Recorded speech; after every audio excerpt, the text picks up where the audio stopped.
Game 1 featured the awesome shooting of downtown Freddie Brown of the world champions. He poured in 4 3-pointers, 34 points overall. And watch his backcourt mate, Gus Williams, who totaled 28. Down the baseline with as pretty a play as you'll ever see in the NBA. Challenged Kareem Abdul-Jabbar, and a fadeaway left-handed hook shot is good, and he also drew the foul. The Lakers were frustrated in trying to get that awesome running game going. This was perhaps their finest play. Magic Johnson spotted an open seam, Jamal Wilkes cutting through, and Magic hit him with 1 of his 9 assists. For Dennis Johnson, a night of frustration. Last year's MVP kept on the bench because Freddie Brown just wouldn't miss. Trailing by 3, watch Freddie go to work. Kareem Abdul-Jabbar has jumped out on defense, so Freddie dumps it into Jack Sikma. Kareem retreats, back to Freddie. Here comes Kareem, but Brown is on the money. And a Sikma free throw turns out to be the difference, 108-107, and now it's game 2, and the pressure is on the Lakers. They must win this game, and no one is any better in these situations than Kareem Abdul-Jabbar. Meanwhile, John Johnson dishing out assists. Dennis Johnson down the baseline, broke out of his slump, hit 8 of 20. But number 33 just kept it up. Tipping in over the top of Jack Sikma. Lenny Wilkins screaming that he fouled Sikma, and Westhead said, what about the elbow? My man should shoot free throws.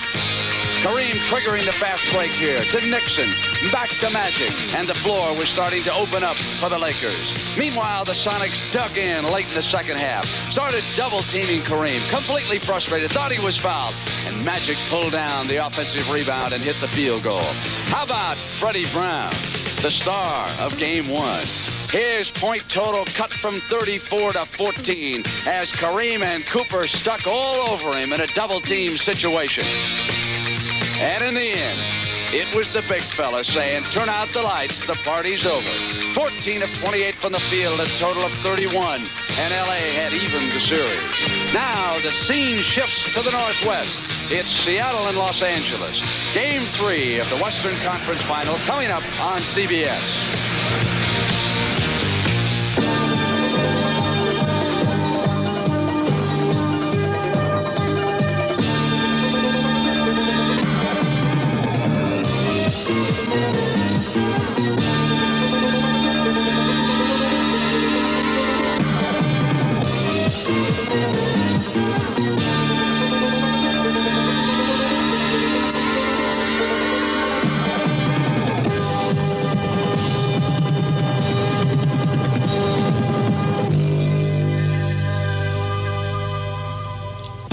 The NBA on CBS. Tonight's Western Conference Championship game is sponsored by Lowenbrau. When it's time for the taste of a truly great beer, let it be Lowenbrau.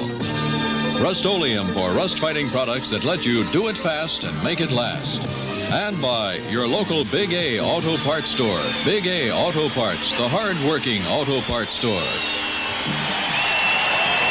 Good evening, everybody, and welcome to the Edmondson Pavilion at the University of Washington in Seattle.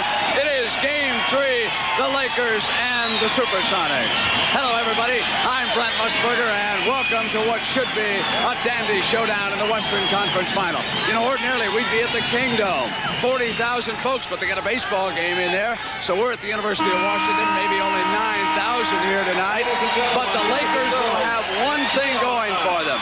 They will have the home color advantage. Those familiar Husky colors also belong to the Lakers. There is one problem here. You see the shot clock over there in the corner? Now, ordinarily, it is right above the glass backboards in the NBA arena. We only have one at each end of the floor. The crowd figures to be noisy. It may be somewhat difficult as it counts down.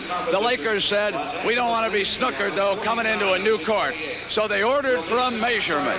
Kareem Abdul-Jabbar and Jim Jones checking, and you know what? It's 10 feet off the floor. Let's go to Hot Rod Hundley and Jack Sikma. As we pause for a brief moment. Jack Sikma, Jack, just a moment. We're going to lay out here for a moment.